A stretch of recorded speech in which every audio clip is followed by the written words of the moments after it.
ബഹിരാകാശ സഞ്ചാരികളുടെ പേരുകളിൽ പ്രായഭേദമന്യേ ഏവർക്കും സുപരിചിതയായ സുനിത വില്യംസ് നാസയിൽ നിന്ന് വിരമിക്കുകയാണെന്ന പ്രഖ്യാപനം നടത്തിയിരിക്കുന്നു.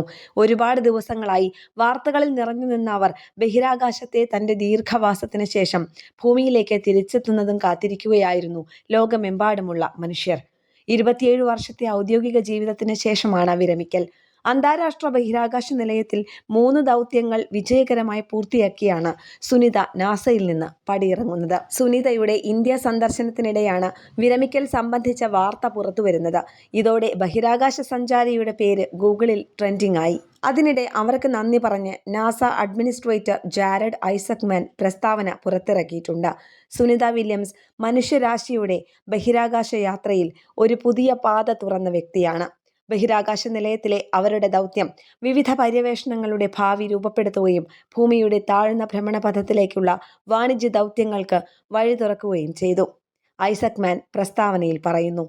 സുനിത വില്യംസിന്റെ ദൗത്യങ്ങൾ ശാസ്ത്ര സാങ്കേതിക വിദ്യാ രംഗത്തെ പുരോഗതിക്കും ചന്ദ്രനിലേക്കുള്ള ആർട്ടിമിസ് ദൗത്യങ്ങൾക്കും ചൊവ്വയിലേക്കുള്ള മുന്നേറ്റത്തിനും നിർണായകമാണെന്ന് ഐസക്മാൻ പറഞ്ഞു.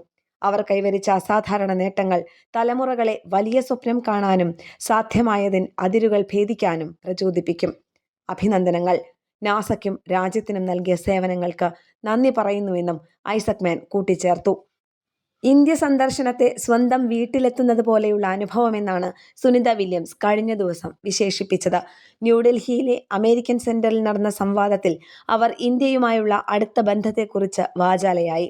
ബഹിരാകാശത്തെത്തുമ്പോൾ ആദ്യം ചെയ്യുന്ന കാര്യങ്ങളിലൊന്ന് സ്വന്തം വീട് തിരയാൻ ആഗ്രഹിക്കുന്നു എന്നതാണ്. ഞാൻ മസാച്യൂസെറ്റ്സിലാണ് വളർന്നത്. എൻ്റെ അച്ഛൻ ഇന്ത്യക്കാരനാണ്. എൻ്റെ അമ്മ സ്ലൊവേനിയനാണ്. ഞാൻ തീർച്ചയായും ഈ സ്ഥലങ്ങളെ എൻ്റെ വീടായി കാണുന്നു, അവർ പറഞ്ഞു. ബഹിരാകാശമാണ് തൻ്റെ എക്കാലത്തെയും പ്രിയപ്പെട്ട ഇടമെന്നായിരുന്നു സുനിത എപ്പോഴും പറഞ്ഞത്.